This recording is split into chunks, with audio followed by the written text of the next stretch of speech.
strategize. That's what we're about to talk about today. How pro players or strong players in general go about strategizing. Of course, we can use any anecdotes, or we can talk about stuff that we've heard and stuff that we have done ourselves. So for me, Brian, I'll start off with this fact that, to me, your strategy should be more about, at least when it comes to making your base strategy, it should be more about the character matchup than the player matchup at first. That's how I go about it, because the character stuff applies to everyone.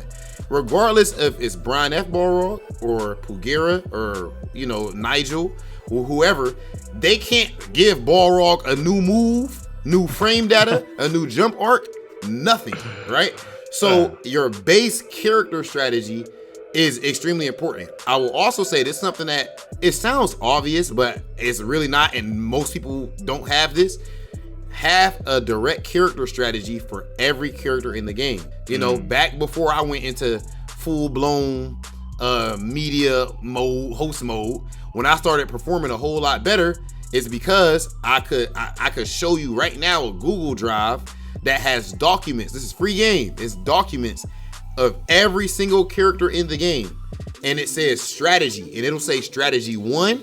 Maybe for some characters it might only be one strategy, but the reason why it's multiple, like strategy 1, 2, 3, because it might be, let's say if it's Karen versus Akuma, well, the matchup is one way at round 1 start, but then after Karen gets EX meter, the matchup changes, because now I have EX Sapo to go through fireballs, and that affects a whole lot of different things. And then there's a V Trigger 1 strategy, because after he pops V Trigger 1, the matchup changes. So it goes deep, right?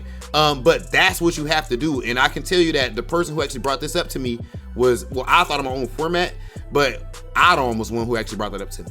And he even goes as far as to the point where Adam even has a strategy, and I do as well for myself now, against Laura with Laura. Even a mirror match strategy that you can say out loud. I think when I first started hearing this concept was when I competed in Street Fighter League with, and of course, Du was on my team. He's the team captain.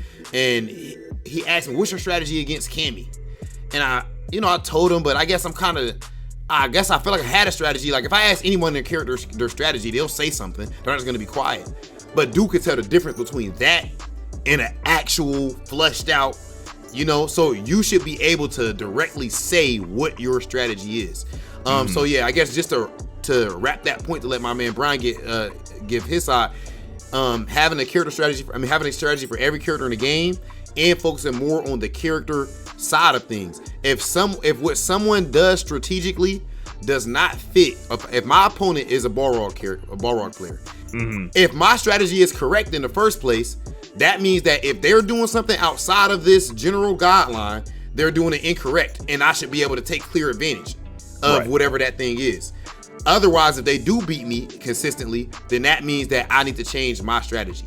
And only when someone is strong enough to an extreme is when you need to go to the point of, okay, I need to actually make a player strategy for them. Like I do have like Brian player strategies and stuff like that, but you don't need them for everyone, in my opinion. Right, I need one for you, Rob. I was about to, I'm about to hit up Idom and be like, wait, what do you need for Rob? Because I feel like there's something beyond Karen there. But yeah, I agree with your character strategy note. I feel like, to me, it's interesting you brought that up, because I wasn't going to say anything about that at first. But to me, that's just doing your homework. That's the boring stuff. Like, you just need to have that. Like, you just need to know all the matchups. You need to know what characters' moves are, what space they occupy, how they string together, the frame traps, this, that, and the third. That's just, you're building your database of knowledge. So to me, that's not even strategy. That's just prerequisites. Like, you just have to know That's two different things. Like you're not knowledge and strategy. You're not a chemist. Like if you memorize the periodic table, you're not a chemist. You know what I'm saying? Like you need to know that. That's different. You need to know that. That's what I'm saying. It's not. I don't think when I'm saying strategy, let's say, like on my strategies, there's a part at the bottom that says matchup knowledge. And that's when you do EX Demon Flip, I know I can anti-air with this. Right. That's what I'm saying. Like, you brought that up, that you have to know that. I'm like, yes, you do. But to me, that's not strategy. You just have to know that. Like, your strategies will not be complete if you don't have all that information. Or there'll be gaps in your strategies if you don't have that information available. So that's the prerequisites to building your strategies. I definitely agree with that. Like, you just have to know that. Like, if you're still at the level where you're blocking moves that are punishable and you don't know your punishes, like, that's just an objective thing that you shouldn't have to think about it anymore. It should be automatic. At this range, I punish with X.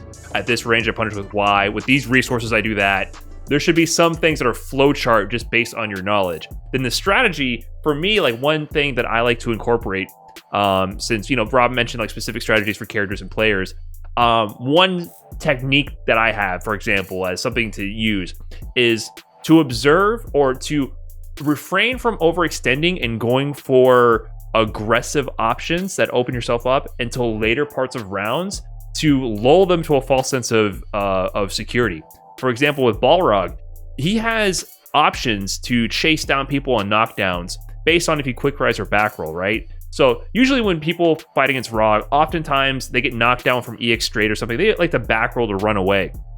What I do is I can either approach safely and be in your grill mid-screen for quick rise, but if you back rolled, I can't really pressure you. But if I know you're going to back roll, I can chase that down and get close to you in your back roll. But if you quick rise, you can interrupt me and jab me or something. So oftentimes what I do is for every knockdown, I always go for the quick rise option. I let you get away. If you run away with back roll over and over, I let you get away. And I'll do that for every round until the final round. And then on the final round, what I do is I chase down the back row and that knockdown, and I go for the meaty overhead, and then suddenly you're dead. You die in 2 hits, you get stunned, because in that clutch moment, the final moment, we've established the flow chart that you're used to this entire time. You know that this is the safe option to reset to neutral to get away, and then that's when you strike with that. And you can also observe these patterns from people and see if they actually go for that option. So when I notice that you always back roll in these situations, I'm like, well, that's in my back pocket. I know that you're the type of player that does this, and then I can use that for the last moment. And I feel like knowing when to turn up the knob and turn it back down, that's super important, especially with characters that have high reward, risky options. So I love to just keep it safe and then at the end crank it, and then oftentimes people don't expect it and you're able to cash out right then. So those are ways to change up your options, right? Like you don't have to go for the same thing every time. Know based on your player's tendency, your opponent's tendencies, when to turn that dial up. It's very, very potent. And I've used that successfully in major tournaments against like high level international players. You know, I've gotten far in bracket by just suddenly at the very end, crank that knob, and then bam, suddenly you're winning in 2 interactions at the very end, and then they weren't seeing it coming. Yeah, I mean, I definitely can relate to that. And, you know, one of the best examples I can think of with that is actually when we saw Infectious versus Problem X. Remember, he picked the Ken in Grand Finals, and all of a sudden, he was jumping wild, going really aggressive, switched his entire strategy up. I know you're talking about specific option saving, but it's still a similar concept of like, you know, right, you hold off and then later on you switch it up. But one of the first things I ever heard about, like when it comes to building strategies and fighting games, if you look it up, it's Daigo. It might be on FTC Translate. It's an old video. And he spoke on the fact that you should always have a goal when it comes to your strategy. So that could be pushing your opponent to the corner. That could be, if I'm using Chun-Li, a lot of my matchups, my resources are a big part of my goal. So your goal, think of your goal is kind of like your end game a lot of the times. But of course there's different situations, but in general, like your end game, how do I get to my win condition? So maybe if I'm picking Chun-Li, I know a huge thing is, okay, I'm gonna, you know, use my pokes and everything, but then basically it's gonna be my resources. So, you know, once she gets her V-Trigger 2 stocked up, gets her CA stocked up, that's how a lot of times, you know, she actually closes her rounds out, or at least building up her CA. I don't need to use my EX meter for a lot of things outside of that. All of a sudden, even if you have 30%, 40% health left, now that I have CA, that changes, you know, that changes everything.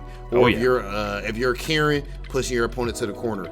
So there's a whole lot of different examples, but I will definitely say, I guess just to wrap up overall, have a strategy that you can say out loud for every character in the game. As far as you creating that strategy, bro, this is the best game I can give you. It's a long process. It's not quick. It's not easy. And sometimes it can be annoying, but it is all worth it when you actually implement it and it goes well for you, right? If it's going well against multiple different players that use that character, or at least the best players, whatever, but ideally multiple players that use that character, then okay, it checks out. If not, you know, you rinse and repeat and you keep on going back pretty much. So have character matchup strategies, and then have player matchup strategies if your opponent is that good and your character matchup strategies alone is not enough to beat them. And then as Brian brought up, of course, Make sure you actually switch your knobs. Be comfortable changing the pace up against your opponents earlier in the sets versus later in the sets if need be. And, you know, I think those are all at least very strong general guidelines. And if you want to know anything more specific, then of course hit up Big Hollywood or my man Brian on Twitter, and we'd be more than happy to help out. I don't know about Brian. You a little Hollywood nowadays. I reply. Do you? No.